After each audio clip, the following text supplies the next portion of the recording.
Hi, it's Mrs. Roberts, and it's First Chapter Friday. And this week, I'm doing a really popular book that's been checked out a lot in our media center called The 39 Clues. It is a series of books by Rick Riordan, who made a lot of very popular books for kids. The fun thing about this book is that it is also a game. So there's cards in it. So there's a little pack of cards in here. And then there's a website you can go to, and you get clues from the book, and it's a game you can play. So super fun. I'm going to read the back to you, and then I'm going to read you chapter 1. The 39 Clues. $1 million or a clue. What would happen if you discovered that your family was one of the most powerful in human history? What if you were told that the source of the family's power was hidden around the world in the form of 39 clues? What if you were given a choice? Take $1 million and walk away? Or get the first clue. If you're Amy and Dan Cahill, you take the clue and begin a very dangerous race. We have some pictures. This book is dedicated to Haley and Patrick, who accepted the challenge. Chapter 1. 5 minutes before she died, Grace Cahill changed her will. Her lawyer brought out the alternative version, which had been her most guarded secret for 7 years. Whether or not she would actually be crazy enough to use it, William McIntyre had never been certain. "Madam," he asked, "are you sure?" Grace gazed out the window across the sunlit meadows of her estate.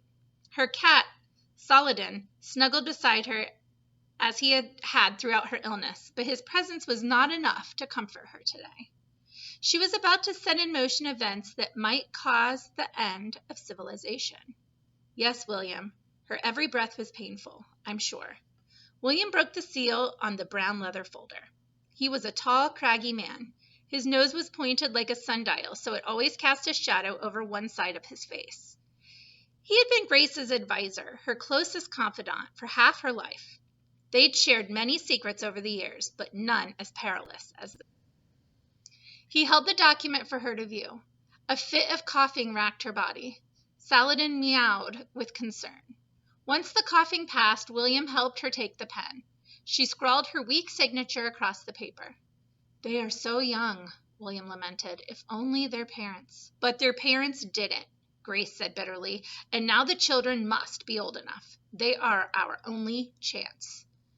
"But if they don't succeed, then 500 years of work have been for nothing," Grace said.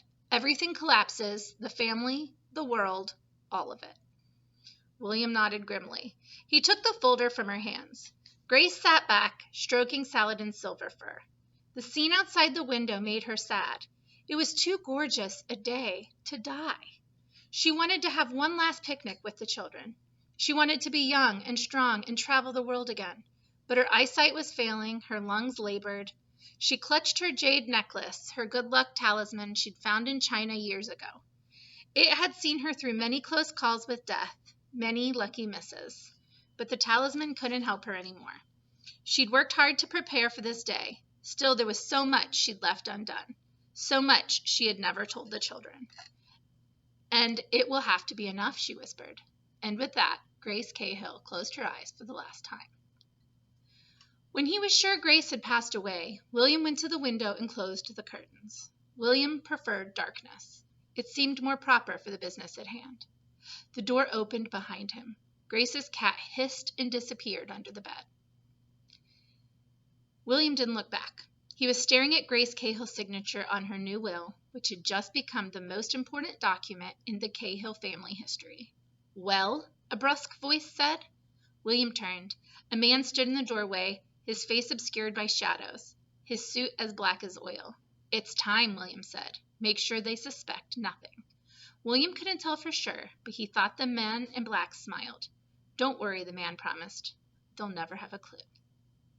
That is chapter 1 of 39 Clues. I encourage you to check it out or buy a copy today.